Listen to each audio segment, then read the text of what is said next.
Mahilig ka rin bang magsawsaw ng inihaw sa masarap na suka? Another day, another gutom. On my way to Taytay Rizal para masubukan itong restaurant na nakita ko sa Facebook. Located along Manila East Road, Taytay Rizal, sa tabi ng Shakey's at sa tapat ng NCBA Taytay. Ito nga pala yung Mang Ding's Pinoy Barbecue. At dahil barbecue, obviously meron silang ihawan at taga-ihaw. Sabi ni Kuya, "Hi fans!"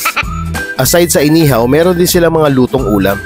Isa pang maganda dyan, nakasetup sila ng open kitchen. At meron din silang lucky charm na si Kimoy. O siya, ihanda na ang tubig. Kasado na rin ang mga sausawan. Dahil nandito na si ate, ready to serve our orders. Simulan natin sa kanilang bangus inihaw overload. Malaki yung size at maraming sibuyas kamatis. Ito naman yung barbecue sampler nila. 8 sticks yan ng iba't ibang klase ng inihaw. Isa-isahin natin mamaya. Nag-order din ako ng sinigang sa miso pero puro gulay. At ang kanilang Max's inspired sizzling tofu. So ito yung kanilang isaw ng manok, isaw ng baboy or tumbong,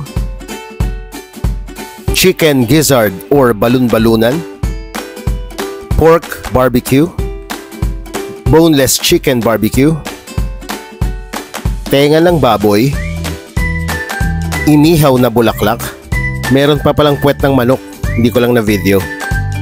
So ito, simulan na natin ang bakbakan. Promise, mabilis lang to.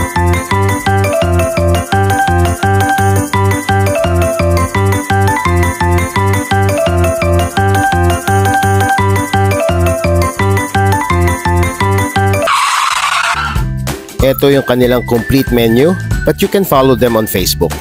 Meron silang solo o group meals, meron din silang beer. Malinis, masarap, mura, masaya. Yan ang kanilang mantra. And totoo naman lahat yun. Malinis ang kanilang lugar, masarap at mura ang mga pagkain, at uuwi ka talagang masaya. Open sila daily from 3 p.m. to 11 p.m. Punta na kayo dahil pasok ito sa ating So good, so flavorful. Please like and follow.